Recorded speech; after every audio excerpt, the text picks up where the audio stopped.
Welcome to the Determined Mom Show, the only marketing podcast dedicated to guiding mom CEOs into tranquility, wealth, and multiplying those precious moments. Welcome to this episode of the Determined Mom Show. Today I have with me the lovely Kristen Cook, Dr. Kristen Cook, and she is a pediatrician. And today she's going to be talking about how to understand your child at any age through problematic behavior. So welcome. Thank you, Amanda. I am so excited to be here. I love this topic and I can't wait to get into it. Yeah. So tell us about you, about yourself. I know you've written a book and you have some other projects going on, which is, at least I know that our pediatrician doesn't do all these really cool things. So I'm excited to learn, what you do. Yeah, so I have been in practice in pediatric medicine for almost a decade. I have a busy medical practice in the Midwest. I recently published my first book. It's called I Got You Mama, A Pediatrician's Guide to Surviving and Thriving During Pregnancy, Childbirth, and the First Year of Your Baby's Life. And I recently found out that I was named one of Castle Connolly's top doctors of 2021. So that was really cool. Congratulations. That's huge. I love it. Thank I love you. it. Yeah. I love you have this entrepreneurial spirit about you and like this kind of, I don't know, this business and exploratory thing that I think a lot of pediatricians, that I've never met one that does these things. So I just admire that. I really do. I've been doing this for quite some time. And I really, when it comes to children's behavior, I have been talking about the same thing for years. And I really just wanted to expand my reach. You know, I wanted to be able to help not just my patients and their families, but really parents everywhere. Because let's face it, being a parent is really hard. It's amazing and wonderful, but it's hard. Yeah, it's really difficult. I have a friend that posts hilarious updates on Facebook. And the other day she posted like 90% of the time I don't enjoy being a parent, but then 100% of the time I love my kids. So I think I'm doing okay. That is so true. Absolutely. Yeah. Absolutely. And being a parent really becomes a little bit easier and less stressful if you can understand where your child is coming from. And this takes work and it's hard, but it's achievable.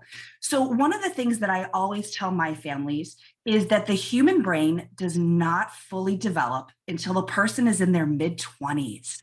So all of the major parts are present, but the right kind of connections aren't. The brain is constantly wiring and rewiring itself based upon experiences with other people and the interpretation of the world around the person. So really, when it comes to children of any age, you're dealing with a brain that's under construction. And if you can understand a little bit about that construction process, you can understand and then help manage your children's behavior in a much more effective, positive, and calm way. I love that. And I just want to also add that explains a lot of the mistakes that I made in my early 20s. So as an quote unquote adult and the choices. Right, exactly. Yeah. The choices that I made. Right. I mean, the brain really develops from the back forward. And those, we call them executive functioning skills. And it includes the ability to rationalize, to remember instructions, to pay attention for sustained periods of time. Again, those types of functions are not present in childhood. We as parents have a role in helping that executive functions develop. Yeah, I love that. I think I'm working on that with our kids who are 11, 9, and 3 and 4 almost. Yeah, and it's a constant process, right? Like as parents, we're always learning new things and kind of having to change our approach based on our kids' temperaments and their age and kind of where they're at in their little lives. Yeah. I love it. I love it. I've noticed it's weird having kids in like all of these different developmental stages because they're so different, but it's nice because then by the third one, you're like, oh yeah, I remember this.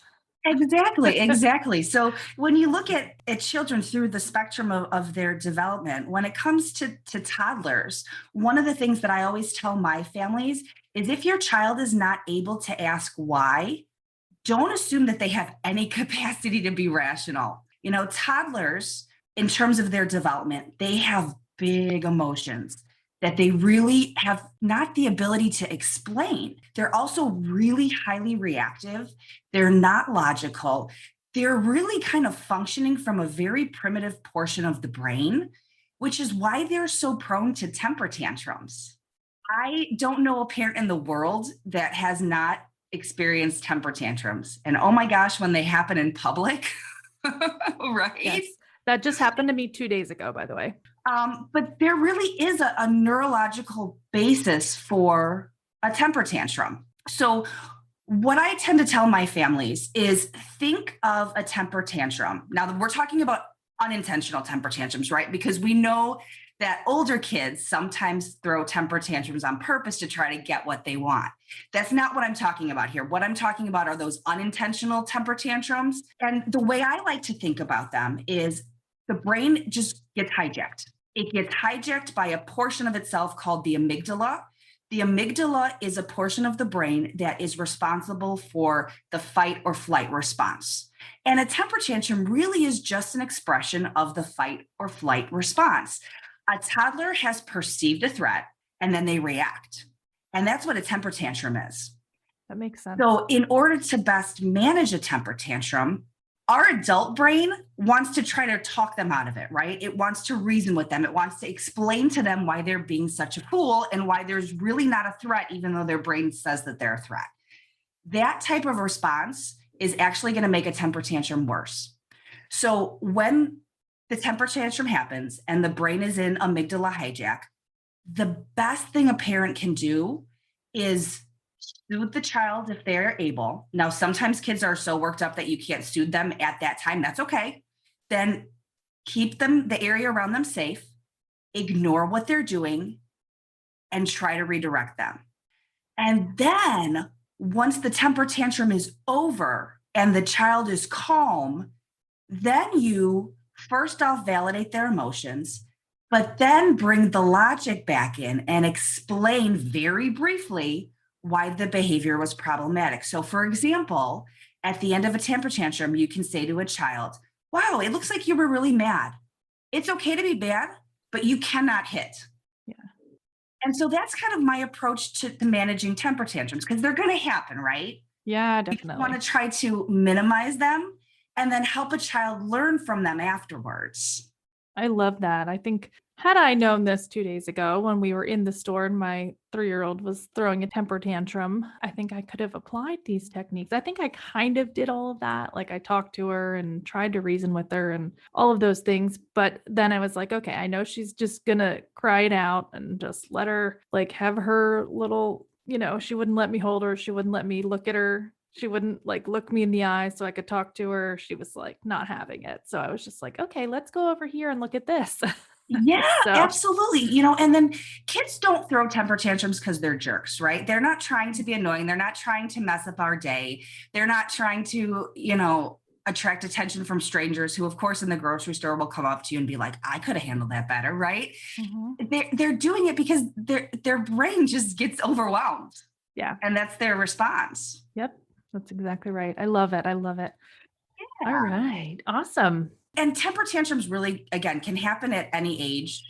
The younger a child is, the more likely they are to be unintentional. But then as kids get older and they start to develop their language skills, we get other problematic behavior. So preschoolers, those 3 to 6-year-old kids, this is a time of dramatic brain development. There's kids this age are starting to problem solve. They're starting to answer the who, what, why, when, where questions. They're liking to play with friends. But again, they still don't have those executive functions yet. The ability to rationalize, the ability to pay attention for sustained periods of time. And preschool age tends to be the time when we start to see the back talk. Oh my goodness, the back talk. Yes, definitely. You can't make me. You're so mean. I don't want to. I hate you, mommy. Yeah. I mean, what parent hasn't had their child say those things to them, right? And again, kids are engaging in back talk to be little jerks. Yeah. They're not. Kids don't want to be annoying. And it's hard because my kids annoy me seriously on a kind of a nearly daily basis. Mhm. And I have to remind myself that they're not acting like that on purpose. Yeah. But I get a lot of, the first time my daughter told me that she hated me, she was 4. I was like, where is this coming from? Yeah. But there really is a reason that kids backtalk. And they backtalk for a large variety of reasons. So a lot of times backtalk is an expression of needing help. I know that sounds crazy, but oftentimes kids will backtalk when they feel powerless or disrespected. They're testing their boundaries. And what you don't want to do as a parent is fall into a power struggle trap when it comes to backtalk, because it's hard sometimes. These things that they say, they don't mean to be hurtful, but they can really hurt. I mean, when the first time my daughter slammed the door at me and told me she hated me, I cried. Yeah. It hurt, and it's natural to try to be reactive to that, but you will be much more effective at managing backtalk if you kind of take a step back and slow things down. So don't fall into a power struggle. You don't need to remind your kids that you're the boss. They know that. Telling them that you're the boss so that they need to do this anyway is not going to be effective. When it comes to backtalk, one of the more effective strategies is to, again, validate the child's emotions and then bring them back to logic. Wow, it looks like you don't want to clean your room, but your room is really messy and that's your job. So do you want to clean it now or do you want to clean it in a half an hour? Giving kids choices can be really, really powerful.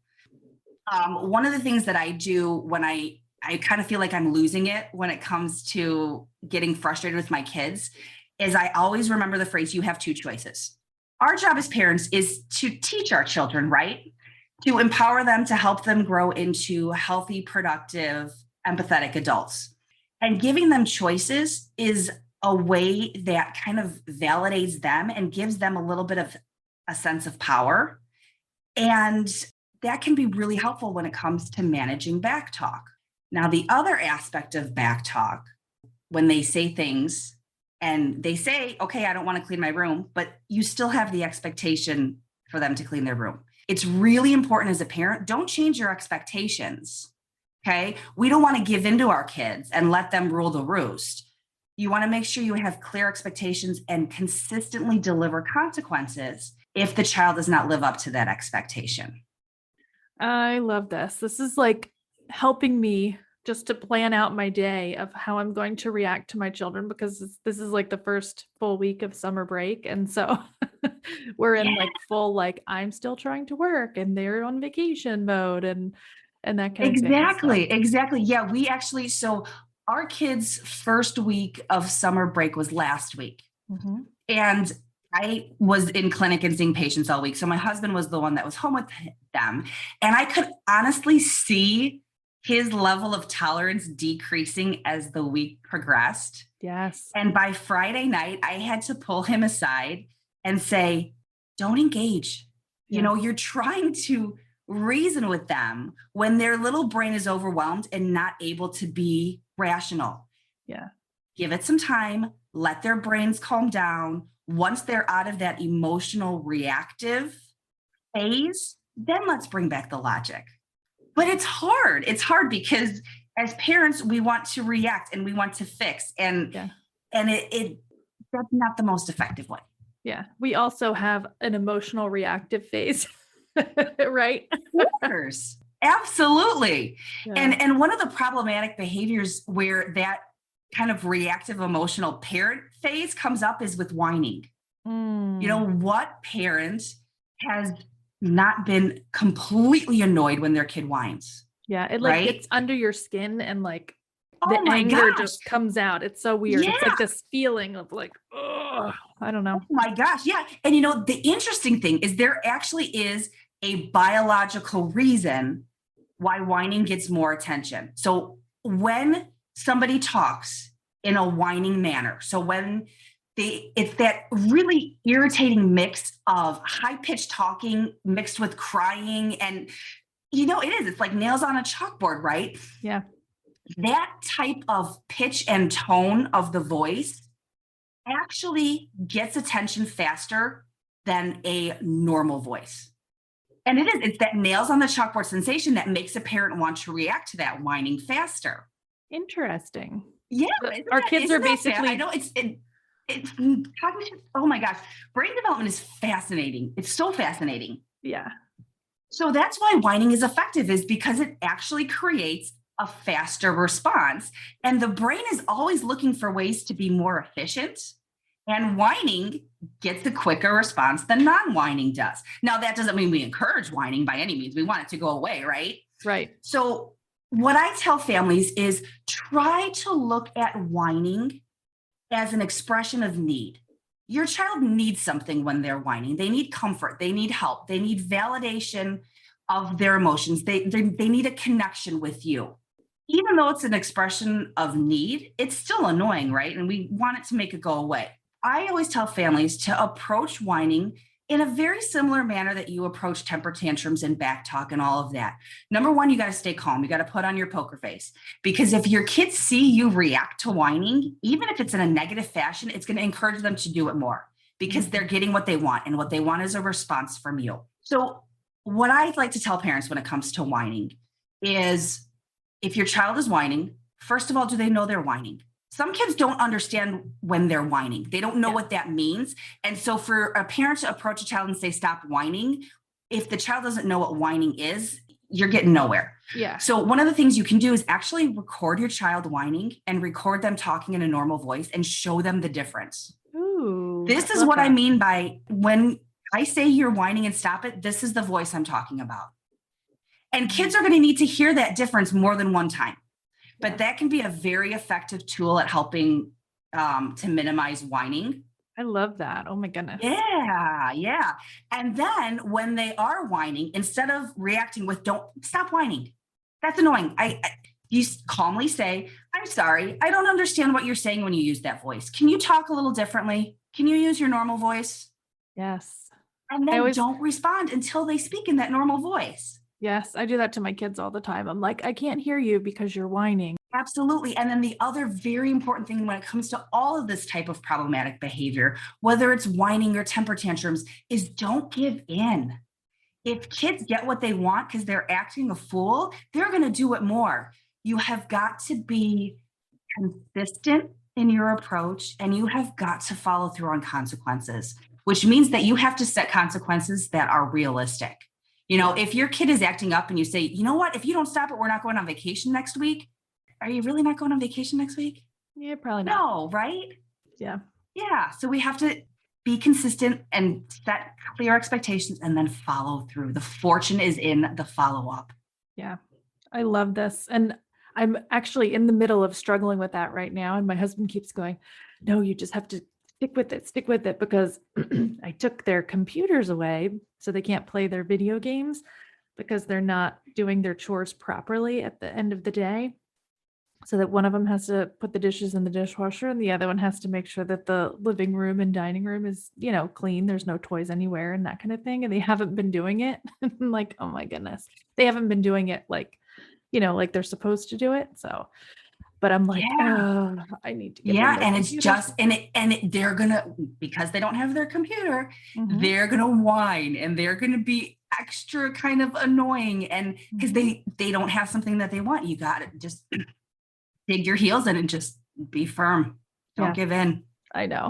I'm trying not to, but it's really hard because also that's like a way for them to leave me alone for an hour, Yeah, absolutely. Oh my gosh. Yeah, my kids too. They love their tablets, and so when my husband threatens to take away their tablets for the rest of the day, I'm like, no. Let's set a different consequence. Yeah, exactly. Like, we need those a little bit for like built-in babysitting at this point. So just hold on. Doesn't, right? I mean, electronics get a bad rap, but really from time to time, I don't know what I would do without them, quite honestly. Exactly. Yeah. Yeah. I definitely use them for meetings and recordings and those types of things. Oh, Other for times sure. I'm Absolutely. like, Yeah, definitely. Oh, I what a love fun that. topic. I love this topic. I could talk about this topic all day. Yeah, I love it too. And I think it's extremely important for us as mom entrepreneurs to really have these tools that we can kind of nip things in the bud and not waste a lot of time with like the whining and the, all of these behaviors that you're talking about, really. Yeah. And it's just, again, a matter of understanding a little bit about brain development so you can approach the problematic behavior in a more effective way. Yeah. That's all it is. I love it. So what about the tweens or teens or whatever the next developmental stage is? Yeah. Oh my gosh. I love teenagers. I think I love teenagers so much because I don't have one yet. I really think Yeah. that's what it is. So the thing about teenagers is that they physically sometimes look like grown-ups. And they're not. They're not. They still don't have those executive function skills. They really operate from a portion of the brain called the nucleus accumbens, which is very kind of much pleasure driven. So they're wanting to do things that make them happy. And they're going to really resist anything their parent says because they know better. Yeah. Right? Yeah. I remember and they being don't, that person. yeah. And so you get a lot of back talk and you get a lot of, you can't make me. And it really is, even though they are much more logical than a toddler, we still have to remember when it comes to our teenagers and our preteens, we need to validate the emotions. Even if we think those emotions are ridiculous. I mean, okay, how many teenage girls have been crying because they wore an outfit that their friend didn't like? Yeah. And as a grown-up, we're like, girl, you look great. Why do you care what they think? But to them, it's devastating because they're in that emotional part of their brain. So really with teenagers, sometimes even more than the little ones, we really have to validate their emotions. Gosh, it seems like that really hurt your feelings. Gosh, you seem frustrated. Can you tell me what's going on? And so approaching a teenager from that aspect, and then once you validate their emotions, you can bring them back to the logic. So that's kind of my approach with teenagers. I love that. And it makes so much sense. I'm just thinking about my niece, for example, who's 16, and like just different teenagers that I know, and also myself from when I was a teenager and how I reacted to things. And you are so right about the pleasure driven. Like I think about all of the things that teenagers like to do and that I used to like to do and that kind of thing. And I'm like, oh my gosh, that makes so much sense. Like Yeah. everything And about it's just kind of, it's not giving in. It's just understanding where they are coming from and kind of changing your approach based on that. that makes so much sense. I love it. Yeah. I'm so glad, and for any parent that wants more information about this topic, I do have e-courses available on my website, igotyouMama.com. So please check it out. This problematic behavior, it's annoying, but it's definitely manageable. Yeah, I love it.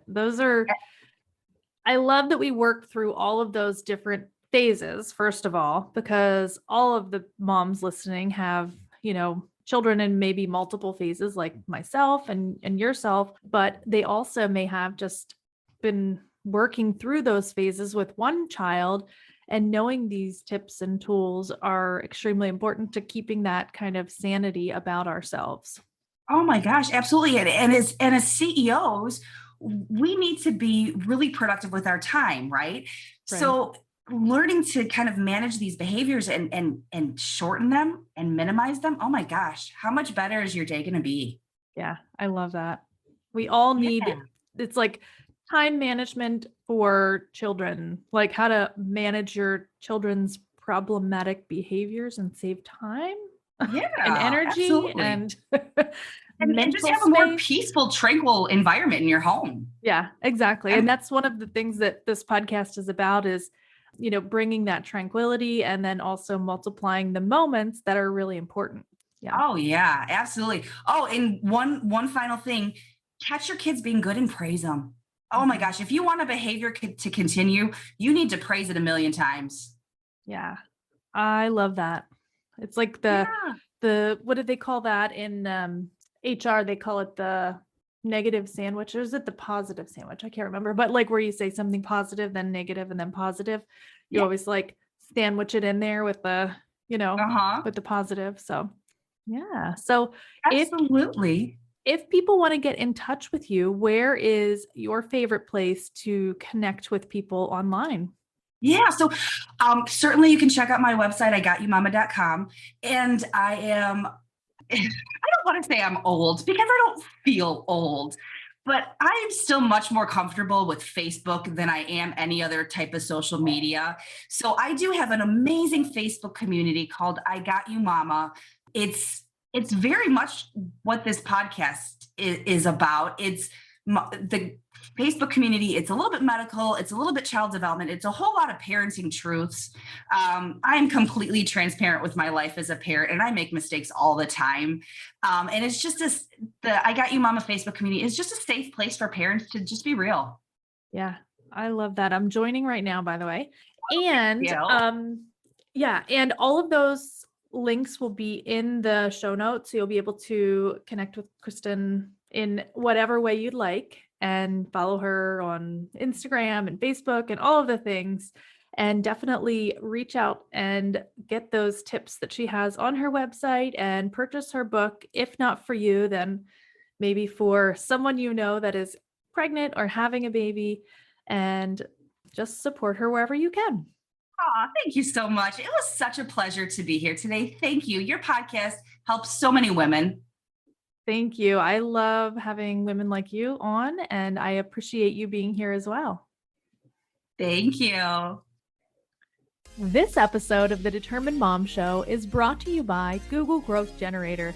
This 21-day email course will help you learn to optimize your Google My Business listing in the same way that we do for our clients here at TDM Marketing. Our client, a baby sleep specialist, got 126.32% more website visits in the first month after her optimization was completed.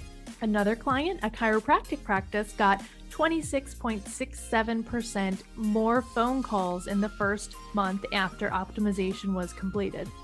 And finally, our client, who is a residential cleaning service, got 61.11% more website visits in the first month after optimization. If you're not sure if Google My Business optimization is for you, listen to what Kristen Ratton from Kristen Ratton Content Services had to say about her optimization.